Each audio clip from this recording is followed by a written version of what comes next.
Each year, Microsoft Research hosts hundreds of influential speakers from around the world, including leading scientists, renowned experts in technology, book authors, and leading academics, and makes videos of these lectures freely available.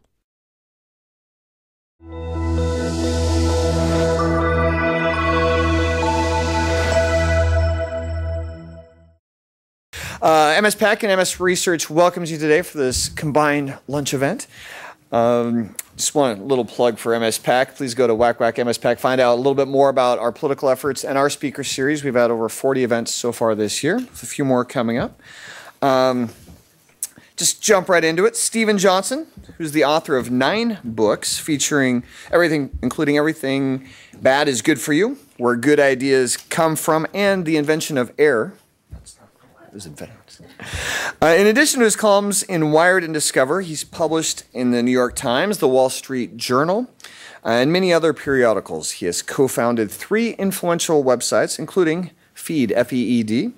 Newsweek named him one of the 50 people who matter most on the internet, and he's appeared on The Daily Show with Jon Stewart, The News Hour with Jim Lehrer, and his most recent foray into television is for this book, and a 6-part miniseries on PBS exploring the history and power of great ideas. Please give a warm Microsoft welcome to Steve Johnson.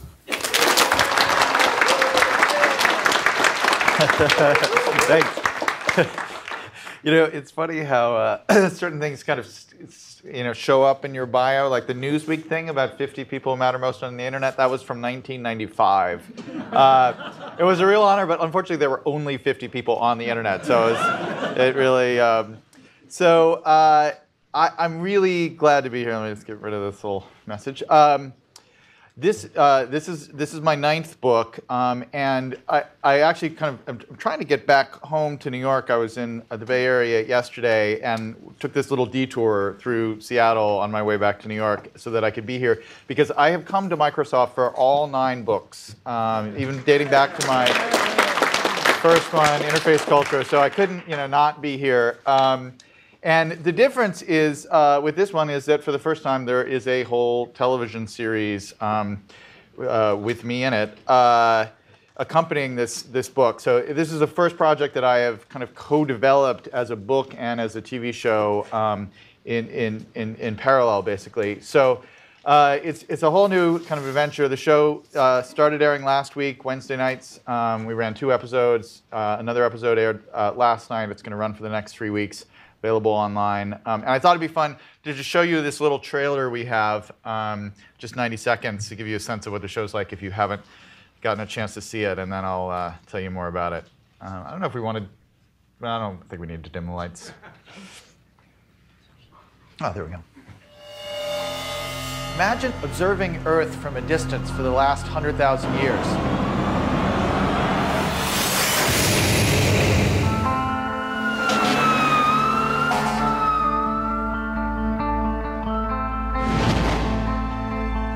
People who actually made the modern world.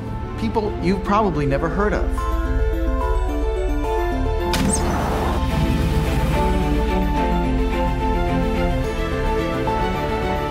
I'm Stephen Johnson. I write about ideas and innovation. And this is the untold story of how we got to now.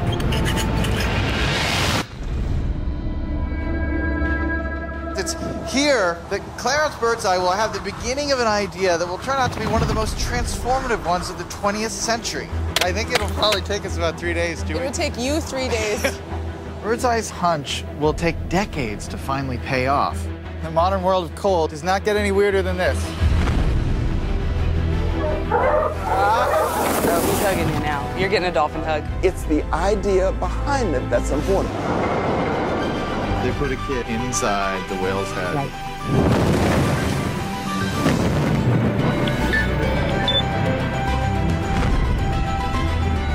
You guys get me out of here? It was an epic achievement.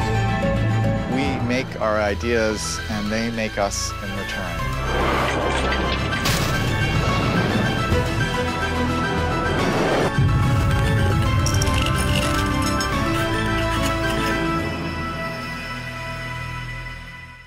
So there you go. That's the big television program.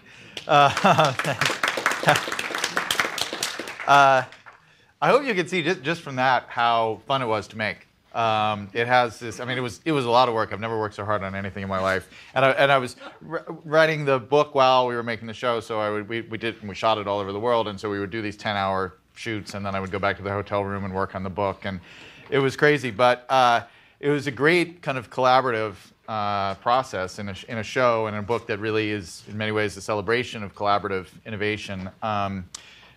Working with the team on that was really, really extraordinary. It turns out to be, actually, this is something we didn't really think about consciously as we were making it, but I think it turns out to be a really good show to watch with your kids. It plays really nicely. The stories and the kind of history, I think, we spent a lot of time trying to make sure that the stories would be fresh to a well-educated, erudite, historically well-read adult. So we came up with a bunch of things that I think most of you will not have heard. But to an 11-year-old or a 12-year-old or 13-year-old, it's presented in a way that doesn't quite look like your normal history show. And it's kind of playful in this way. And so I've watched it with my kids, and the fact that I'm in it is a liability to them. They're like, oh, Dad, geez, don't do that. It's so embarrassing. But you can see them getting kind of pulled into the narrative, into the storytelling, and the kind of adventure of it. And let me tell you a little bit about what the book and the show is trying to do. So it's a story, an account of innovation. And of course, you know this even better than I do. Innovation is this, really kind of abused buzzword now. Everybody talks about innovation. How do we make our society more innovative? How do we make our companies more innovative? How do we make schools encourage innovation? But a huge part of the conversation and the kind of default settings, in a way, to the way that we define innovation is really focused on the tech sector, on companies like Microsoft and companies like Facebook, and kind of the startup culture in Silicon Valley and along the West Coast in places like Seattle. And so when we think about innovation, there's kind of this default tendency to think of it in terms of the 25-year-old who's got a new app that maybe is going to go public and make $1 billion. Like, that's the narrative that we have in so many places now, and that's fine. I mean, I love this part of the world. I've been a participant in this part of the world. I love my gadgets as much as the next person. But I wanted to remind people with this project that innovation is actually broader than that. And our lives are kind of populated by all these things that are so kind of commonplace now, so ubiquitous, that we don't even think of them as technologies or as innovations. And yet they have this amazing long history of creativity and human ingenuity and collaboration that brought those things into our lives. When you think about things in our lives, for instance, we have a show and a chapter on the innovation of clean drinking water. The fact that we all in this part of the world can go to a faucet and pour ourselves a glass of water and drink it and not worry about dying of cholera 48 hours later, as we would have just 130 years ago in any large city in Europe or the United States. That is an extraordinary thing. That is an amazing achievement, that you can have cities of 1 million people or 10 million people, and waterborne disease is really not an issue anymore in the developed world. And the story of the people who kind of contributed to that situation is a long and rich and extraordinary series of breakthroughs and big projects that are just as important to our daily lives and to our standards of living as the smartphones and the gadgets and the computers. And yet we don't celebrate those achievements nearly enough. And so what we try to do is basically each chapter and each episode is kind of one thing, and we kind of unwind the 500-year history or the 1,000-year history of this thing. So last night we had an episode about glass and about how glass was arguably the most important material of the last 1,000 years. We have one about clean drinking water and light and sound and cold. And time, a wonderful episode about clocks that aired last week.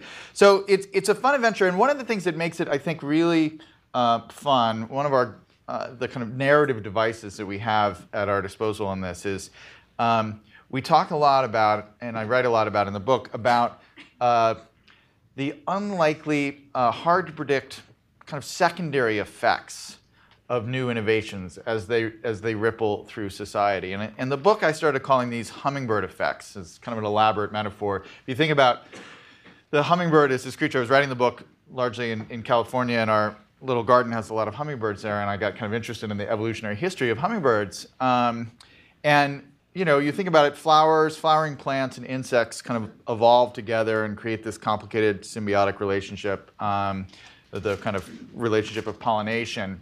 And that, over evolutionary time, seems to be largely kind of confined to the flowers and the insects.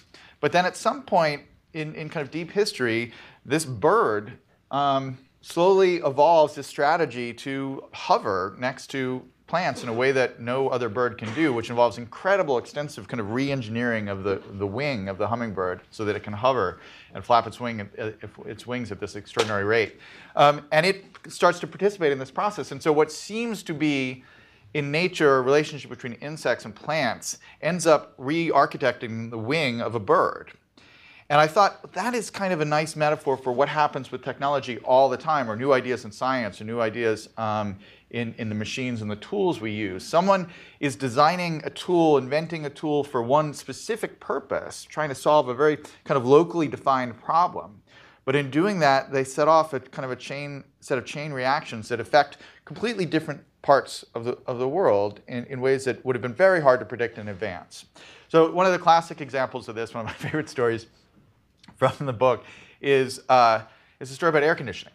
So air conditioning is invented at the beginning of the 20th century by a guy named Willis Carrier, who goes on to found the Carrier Corporation. And initially, he's hired out by this printing shop in Brooklyn that is trying to deal with. They're having difficulty with humidity levels in the kind of hot summer months.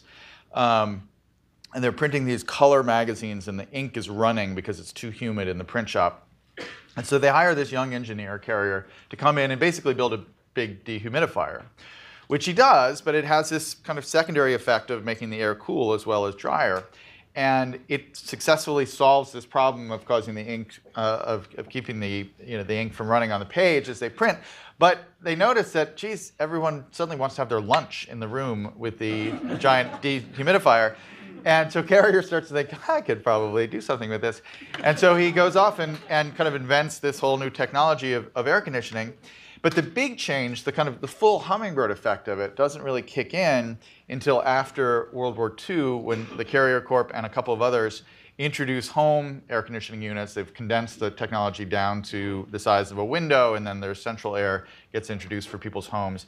And that sets in motion almost immediately the largest migration of human beings in the history of the United States. All of these people moved to the Sun Belt, the desert states, to Florida, to places that were borderline, uninhabitable.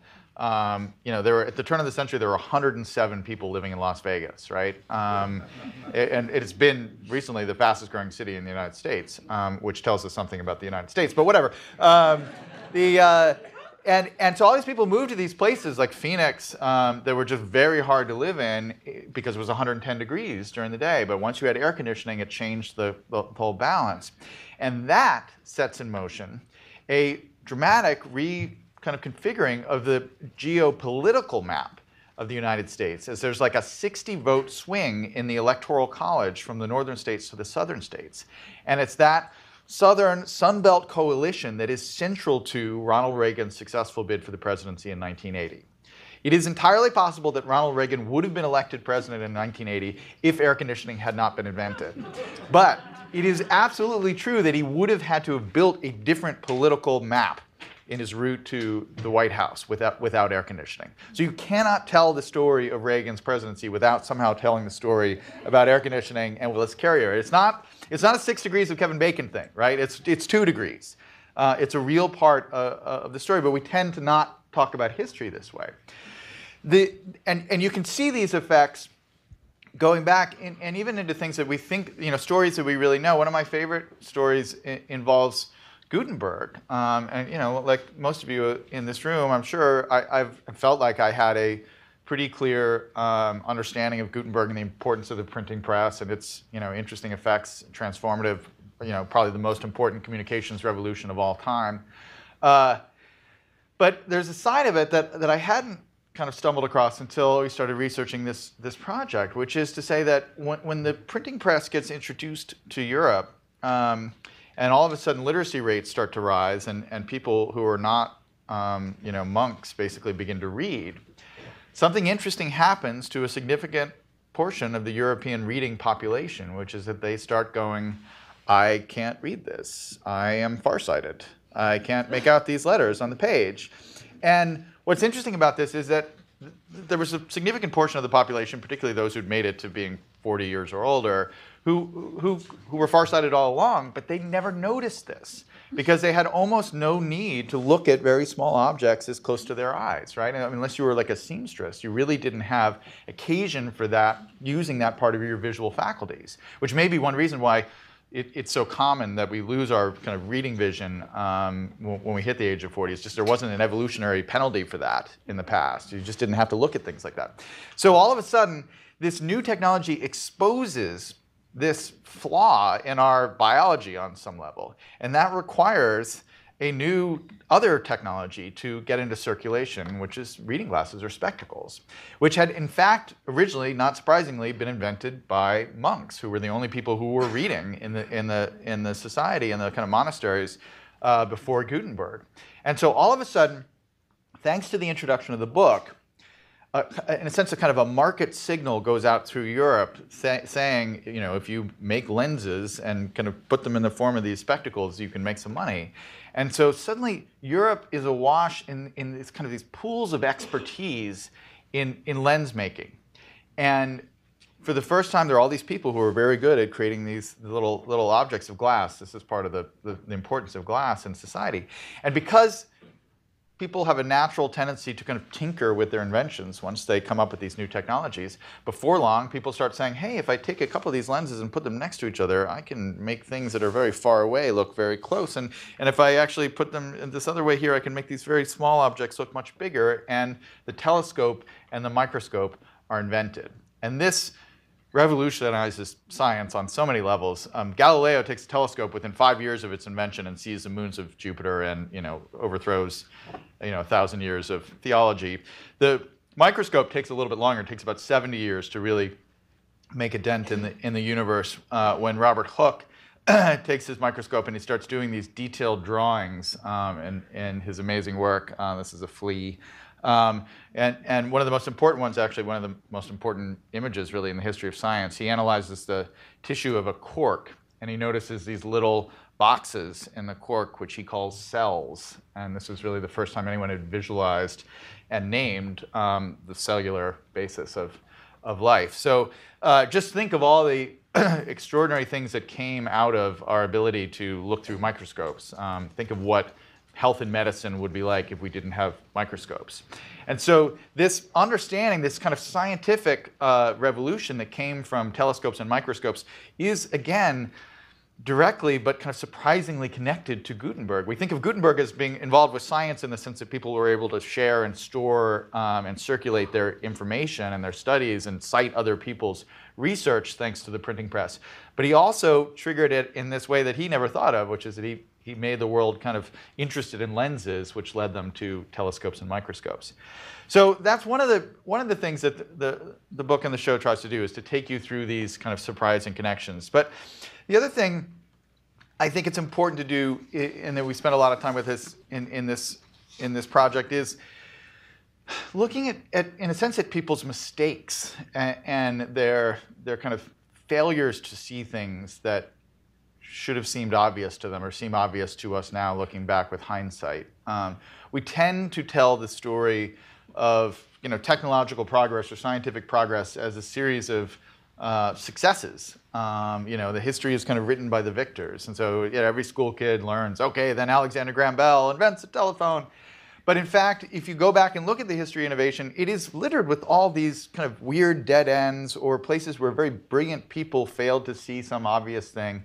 And Yeah, I think it's important to teach this because, one, it's an important part of the story. It is what happened. And two, if we're thinking about encouraging innovation in our own society in the sense in the present tense, we want to do it. We're guilty or we fall victim to these blind spots ourselves all the time. So learning from the kind of historical stories, I think, is really important. And I think the best example of this is this story about this French inventor, had a great French name, Edward Léon Scott de Martinville. And he was a guy who invented a device for recording audio in the early 1850s. It was called the phonograph. He got a patent for it in 1855. And I know what you're thinking. Thomas Edison invented the phonograph 20 years later. What's up with this? Why this doesn't sound like the story we know.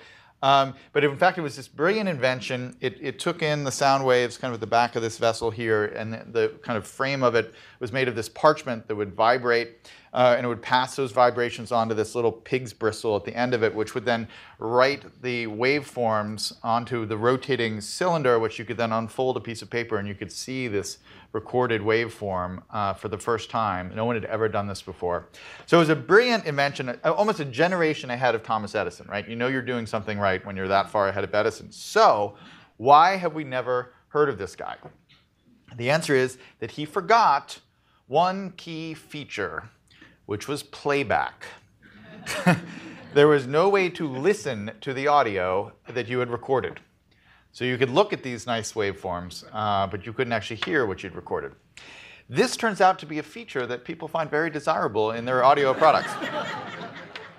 Who would have thunk it? And it raises, what I love about this is it wasn't like he was trying to add the playback feature. It never even occurred to him. It was in his blind spot, right? He couldn't see this kind of basic functionality that you would think would now seem obvious.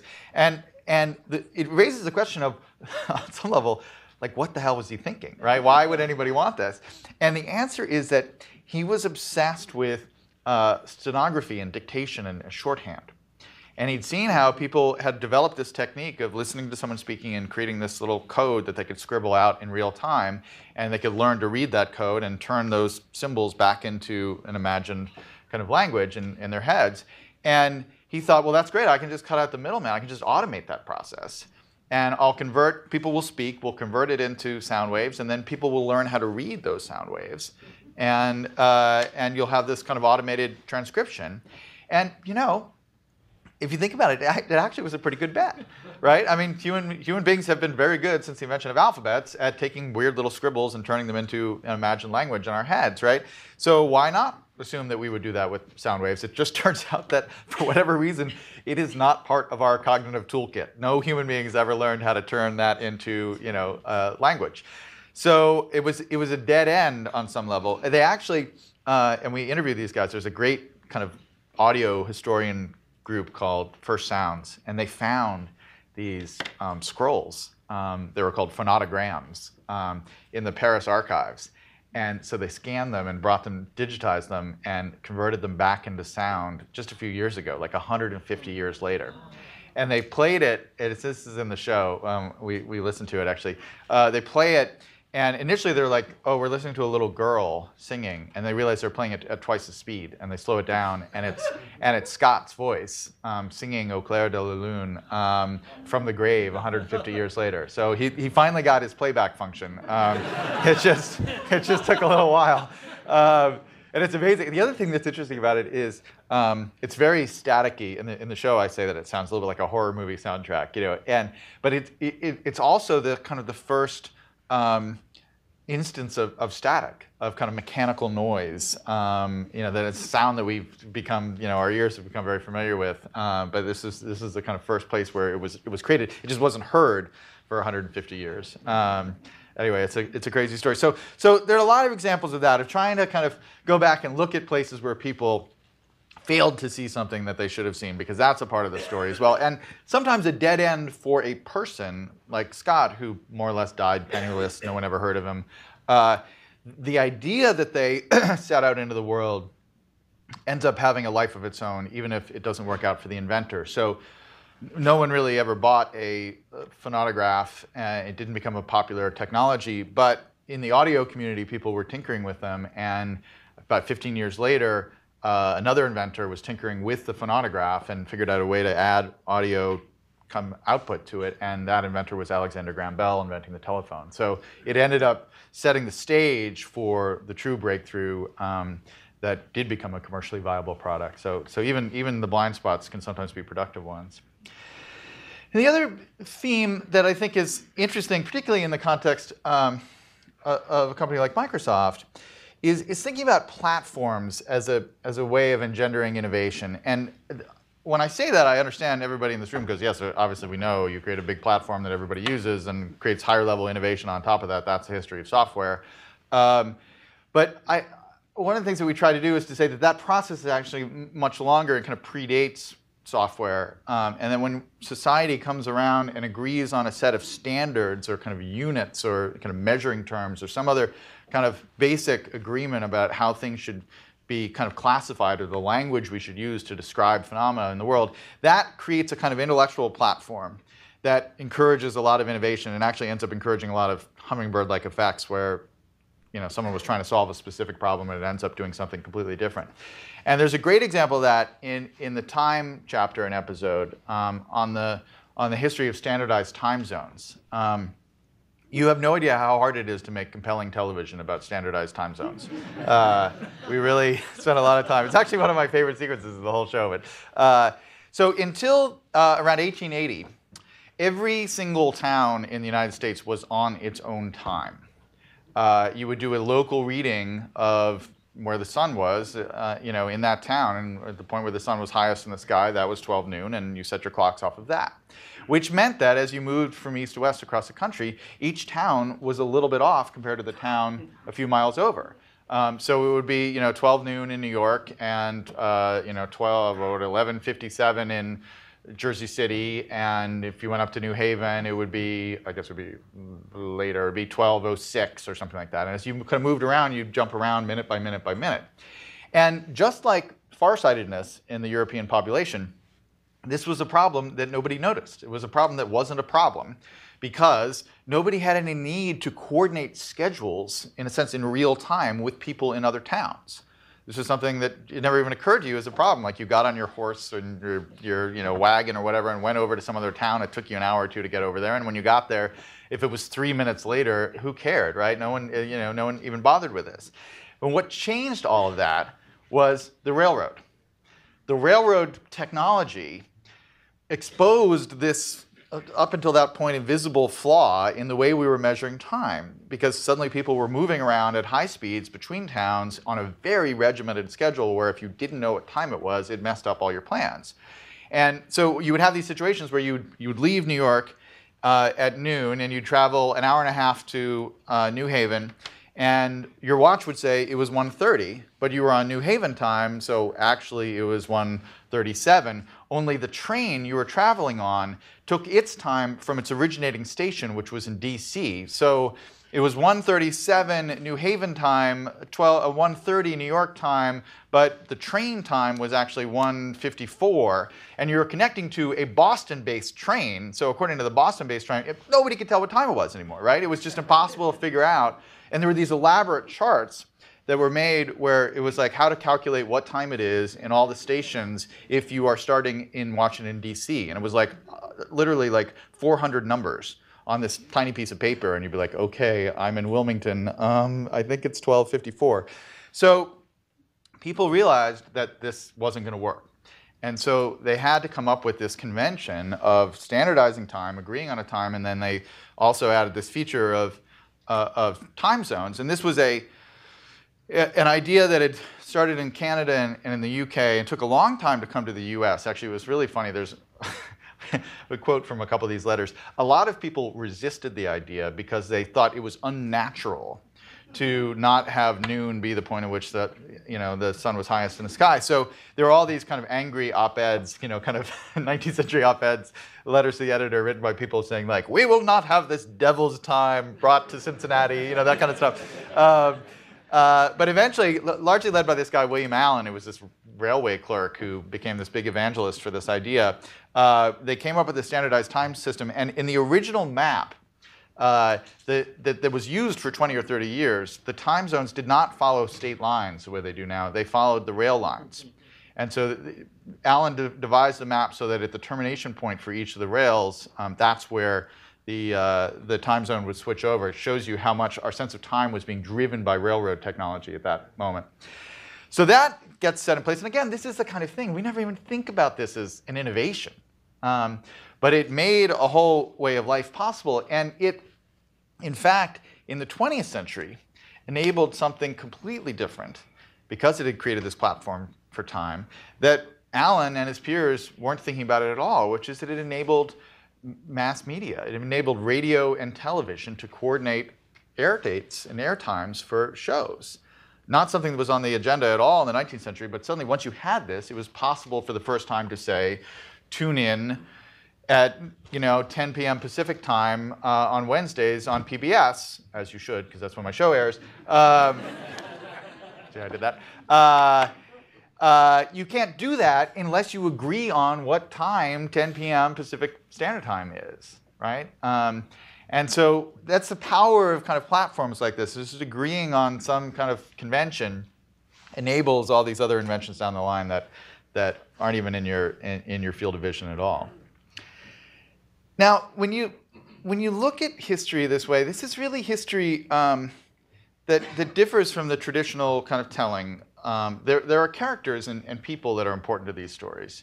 But I think there's an inevitable sense that, in a way, that the ideas and the machines and the technologies and the platforms are kind of driving the process as much as the individual human beings, in a funny way, right? We tend to tell history in terms of the great figures of history, the great men of history, as they often are, or big military battles and things like that. But if you look at the last 500 years from this angle, what you see is that once ideas get into circulation, once these technologies start to circulate through society, in a way they have a life of their own. And sometimes people almost feel like kind of vehicles for those ideas or those technologies, not so much the creators, but more almost like a vessel. But I spend a lot of time, particularly in the book, trying to stress that it's not purely a case of kind of crude technological determinism. It's not just that the kind of new developments in technology dictate the way everybody lives. What happens is actually there's a kind of a complicated dance and interaction between those two layers, humans choosing, making choices about how they want to live, and the technology kind of pushing them towards certain solutions, certain formations, certain ways of being social or organizing decision-making and things like that. And one of the best examples of the power of kind of individuals to shape the way technology is used is in the chapter in the episode on light. It's the last little story I want to tell you, and then we can open it up for questions. It involves Jacob Riis, who is actually one of the better-known people that we talk about in the show, the great late 19th century kind of muckraking progressive, a journalist of Danish origin, working in downtown New York City at a time when neighborhoods like Five Points were among the most dangerous, most deadly, most disease-ridden, and really most awful places to live on the face of the planet, one of the most kind of densely populated neighborhoods, a whole kind of condition of slum living that really hadn't existed in that modern form until the 19th century in cities like London and New York. And because it was such a novel experience, people outside of the city just had no idea the conditions people were living in, that they were cramped into these, single-room tenement houses with, 20 people living in a room with no windows, and terrible epidemic disease, terrible conditions. And in the beginning, there was people who tried to write about it. There was actually a small kind of little cottage industry of tourism to go to places like Five Points. The phrase "slumming it" was actually invented around that time, where there would be guidebooks. It'd be like you could go down to these neighborhoods and see these wretched people. But there was no political outrage about it. There was no sense of, we need to change this. This is not right that people are living in these conditions. And Riis was, as a reporter, he was intimately involved in this, and he was trying to get the word out to the wider population and get politicians and get the general public mobilized, in a sense, to give them a proper sense of outrage about what was happening in a city like New York. So he wrote all these articles, but somehow the words just wouldn't do it, and he actually had kind of line drawings commissioned to show the conditions, but they all looked kind of quaint. You know, it was like, oh, look at the poor people. You know, it just wasn't gripping, right?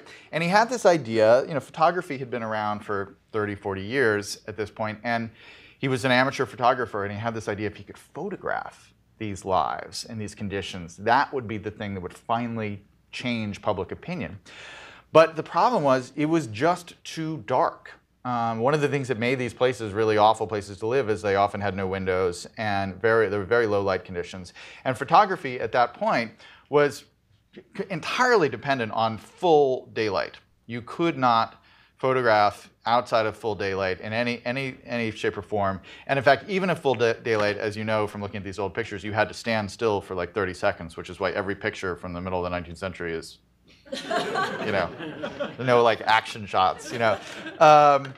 And so trying to photograph inside a room, much less inside a room with no windows, you literally wouldn't get an image. And so there were people who were starting to experiment with the idea of what we now call flash photography. And there were people who worked with limelight, which they'd used in kind of illuminating theaters, but everybody looked like basically a cadaver when you photographed them with limelight. And there were other things that were, you know, just dangerous, and they would just set fire to things. But one day in the 1870s, Rees is at home, and he reads this little 4-line item in a New York paper over breakfast about a new technology that had been invented by a pair of German scientists called Blitzlicht, which literally means flashlight. And it was this new way of illuminating photographs. It's basically a small controlled explosion, but it shoots off a kind of a pretty good light that you can photograph to. And we actually recreated those explosions. You saw it briefly in the video. We got an old kind of photography historian nerd kind of person to actually recreate this Blitzlicht powder, and we set off about 20 of them with me setting them off with high-speed film. So we had these amazing slow-mo images of these explosions going off, and really a look of tremendous courage on my face. I captured that. I was like, I'm going to blow my hand up for this stupid show. I can't believe I have to do this. And anyway, it's a really cool thing. But so Rees hears about this Blitzlicht technology, and he goes and races off, gets some, and within a matter of weeks, he is going into these 5 Points slums and into people's houses and kind of storming in and like setting off small explosions in their houses, which was alarming. But he gets his pictures. And he puts those pictures into a very famous book now called How the Other Half Lives. And he also goes around the country showing these images in public lectures with the magic lantern. And it's a big event throughout the country. And it's an interesting thing because that practice of going into a darkened room with hundreds of other people and looking at glowing images on a screen would become very commonplace in the 20th century, and it would be a space of kind of wish fulfillment and fantasy. But in many cases, the first time that Americans actually had that experience, we're looking at these images, looking at conditions of terrible poverty and deprivation. And that book and those images turn the tide. I mean, if you have to figure out where the progressive movement started, you know, what were the key events that started the wave of reform that cleared out a lot of those slums and that, you know, that Teddy Roosevelt and others really began to kind of champion. This book and Jacob Ries's work is clearly one of the defining kind of early causes of that. And there's no way this book happens without flash photography, without Blitzlicht. But here's the point. It was inevitable that someone was going to invent flash photography by the end of the 19th century. There were so many people working on it, and as so often happens with technology, an idea becomes kind of ripe. There's the building blocks of the idea, the existing technologies, the materials, the concepts, the market come together, and that idea becomes part of what we sometimes call the adjacent possible. And simultaneously all around the world, there are people working on that problem. That happens again and again and again in the history of technology, and it certainly was happening with flash photography. It was going to become a mainstream technology by the end of the 1800s. But what was not inevitable is that one of the very first uses of that technology would be to transform public opinion about the conditions in slum neighborhoods like 5 Points. That was Jacob Riis. That was his intervention into that kind of inevitable march of technology. And I think that's what we have to keep in mind, that there is this kind of beautiful and amazing dance between progress and technological progress and scientific project, that it has its own logic sometimes, and we have to understand that logic, and there is a somewhat inevitable sequence of what gets invented after what. You can't invent a microwave oven in 1650, however smart you are, right? You have to work within your moment in time, and when those inventions do come out, they end up transforming us in ways that the inventors don't necessarily predict. That's the Hummingbird Effect. But we also have choices. And we have the ability as individuals or as groups and as organizations to take those technologies, to take the new openings they have and use them for purposes that we think are ethically or morally or socially valuable. And that's, we have to kind of, in a sense, keep our eye on both of those balls at the same time, because they're an important and I think essential part of where progress comes from. So that's a little overview of the book and the show. I hope you guys get a chance to check it out. Love to hear your questions or thoughts. All right, thank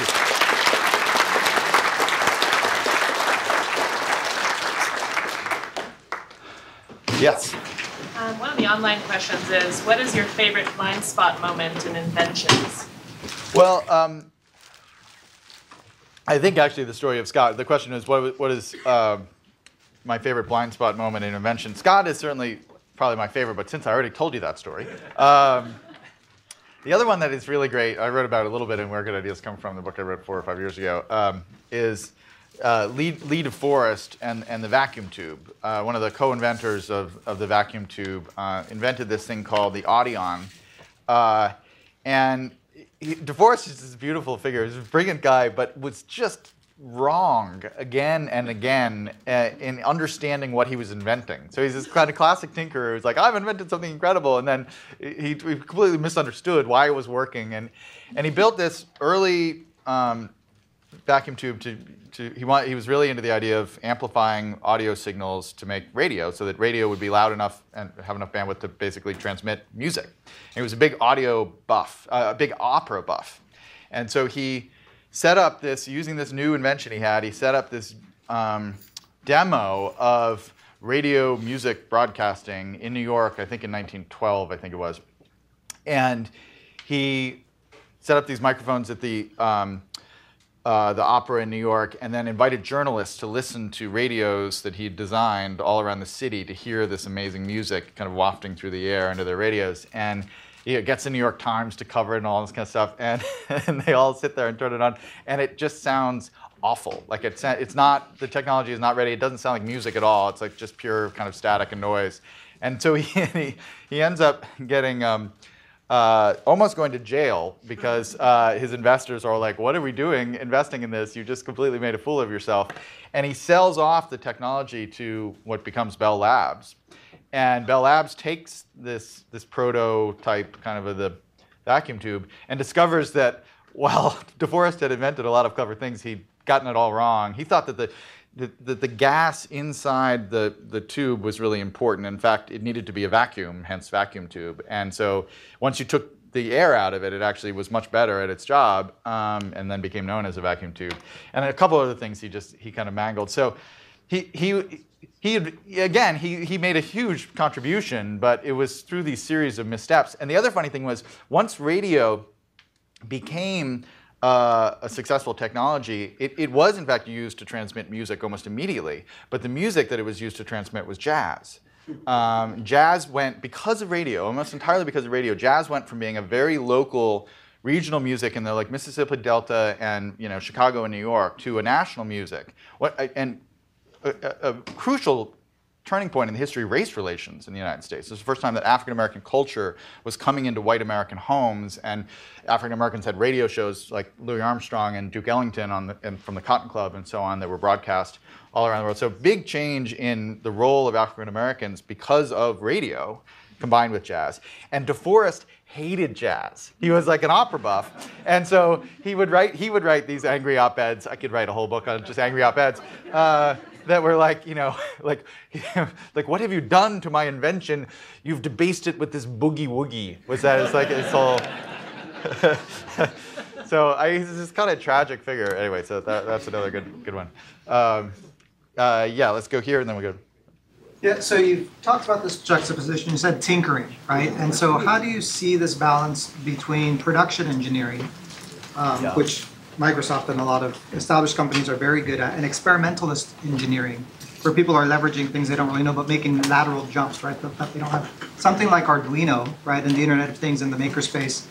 I think it's not that everybody's now a better electrical engineer, it's that it's democratized that so that kids can tinker, right, with bananas and peanuts. So how do you see technology? Do you see this trend accelerating? Is the power dynamic shifting? What's your view on that? That's a terrific question. That's the kind of question you get when you go to Microsoft. I love it. I've written a lot about tinkerers, right? So Invention of Air, for instance, about Joseph Priestley, the chemist who did all of his experiments in his home lab in his kitchen at the end of the 18th century, and John Snow in the Ghost Map was basically an independent kind of researcher. So I've had a kind of almost like a kind of romantic interest in those figures. Like I just like they make for good stories and there's something appealing about it. But as you said, what happened kind of between now and then is that a whole system of kind of industrial innovation, in a sense, got developed where it's like, oh, there's a system now. We have these large teams, large corporate entities.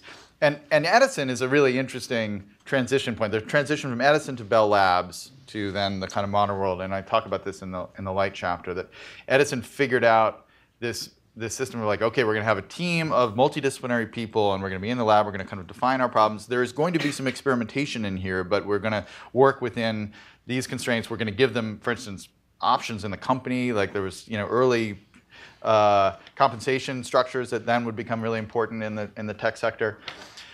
So then that becomes the dominant model for the 20th century, is that the new ideas come out of these larger organizations. And you start to see that break a little bit with the startup culture and the garages of the 1970s. There was some company in Seattle that there's two kids. I don't know. Anyway.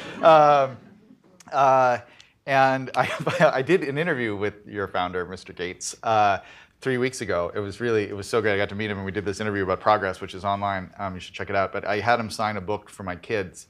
And he wrote a wonderful thing about, like, I can't wait to hear about your innovations. But I really wanted him to say, like, dear Clay, Rowan, and Dean, do not drop out of Harvard. Because all my kids are constantly like, why do we care about grades, Dad? Bill Gates dropped out of Harvard, So anyway, So that is, and I think what we're seeing now, exactly with that kind of maker movement, is the revitalization of that kind of tinkerer tradition. And I hope we can get this kind of an interesting balance going, where the companies. I mean, I see it in my kids' schools. They've got like a maker room now, with like some 3D printers and stuff like that. To my mind, I mean, that is as interesting intellectually as well as professionally, right, for the kids, because it creates a space that is all about your own weird curiosity about how the world works, right?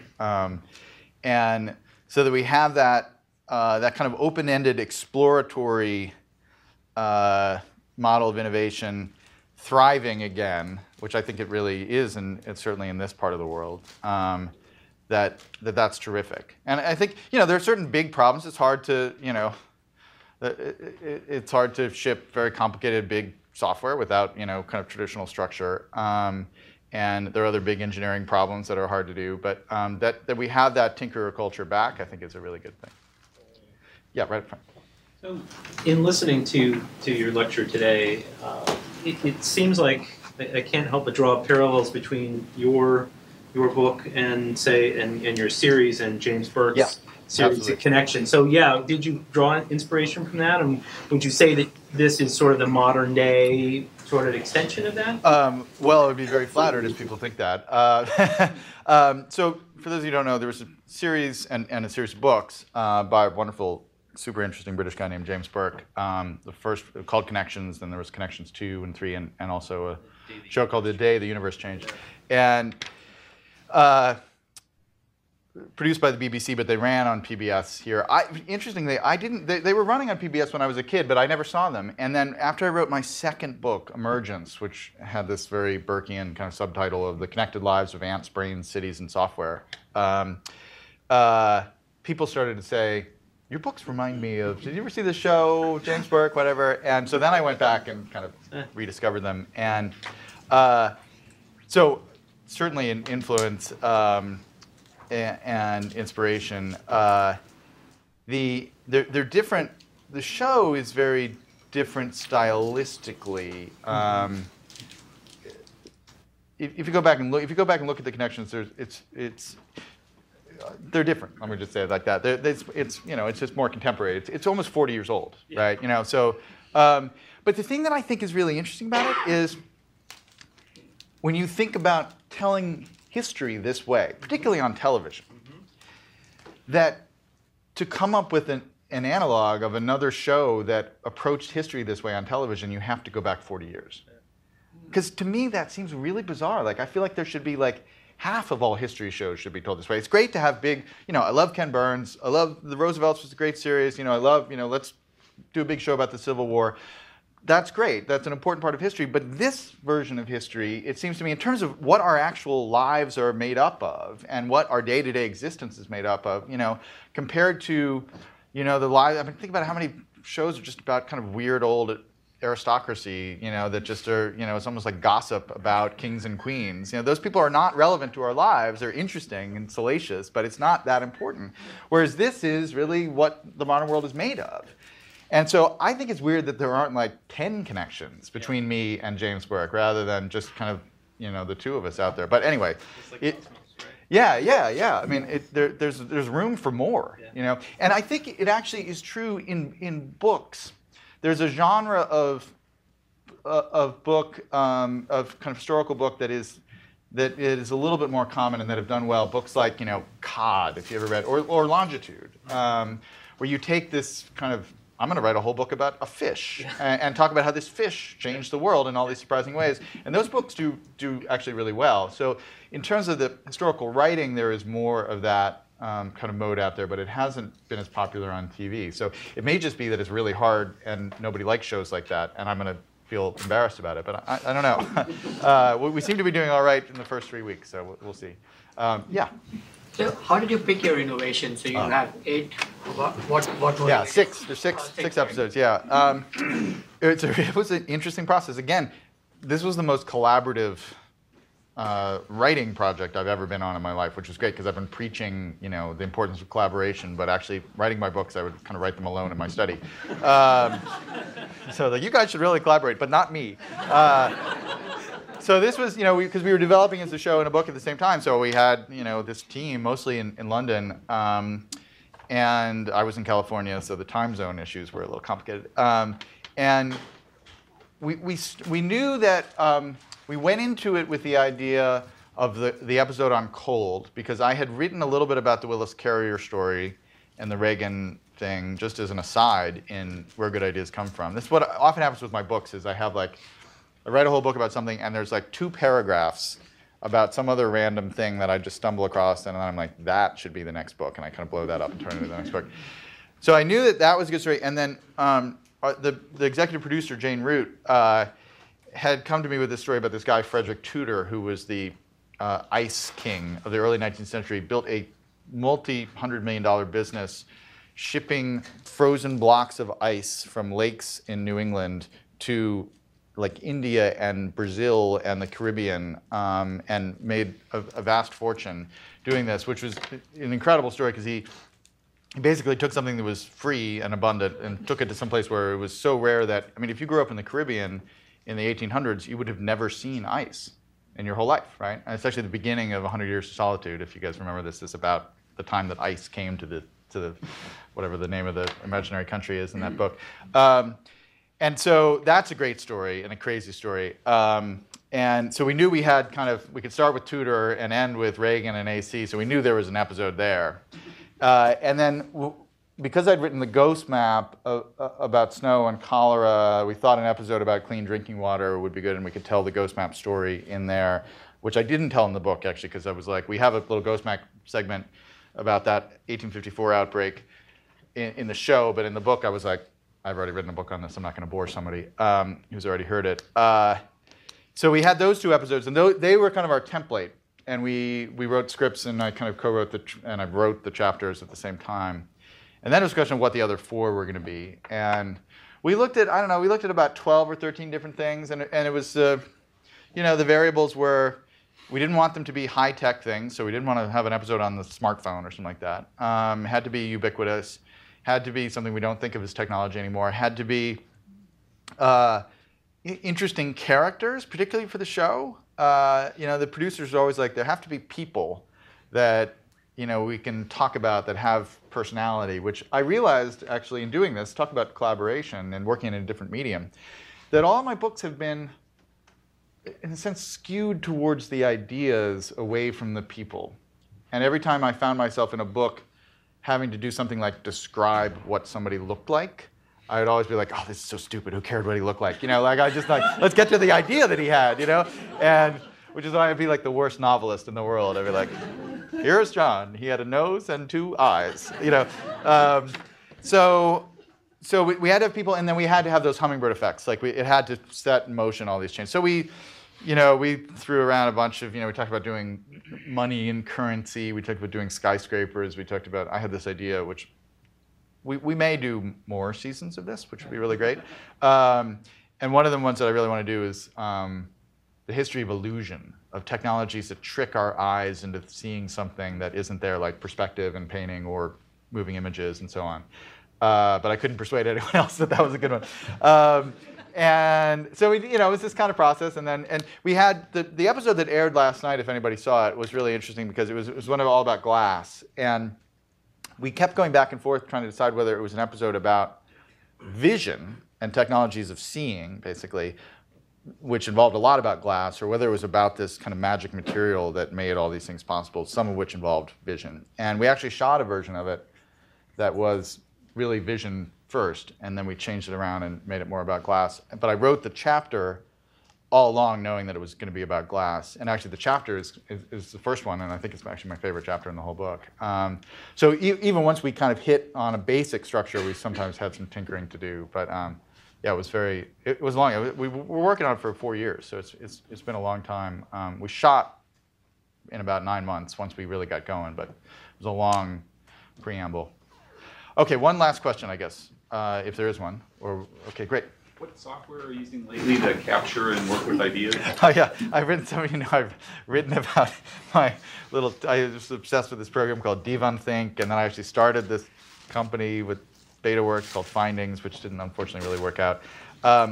So I am basically, so I have this thing called the Spark file where I just write down every random idea that I use, and that file itself is like 75,000 words long now. I've been keeping it, and I just do that in a Google Doc actually, so that I can keep it. But in terms of managing all my notes and things that I've grabbed from stories and from research, I now really try and read everything on the Kindle, and I use the highlighting feature in the Kindle, which then you can get to at the Kindle page at Amazon.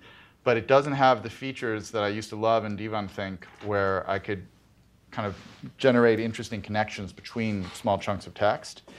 But it's too much of a pain to get it. This is what we were trying to do with Findings, but then Amazon shut us down, by the way, if anybody knows anybody in Amazon. I'm angry at them, like some other people in the publishing business. So they just sit there at Amazon, and I can search them, and I can grab the quotes and paste them, and that makes life a lot easier than having to transcribe them. But I used to be able to, with this program, kind of say, hey, I'm looking at this quote from this book. Find me other quotes from everything I've ever read that are related to that. And I've kind of lost the ability to do that. So my brain is slowing down because of this. All right, thank you all so much. It's so great to be back. Really fun to see you all.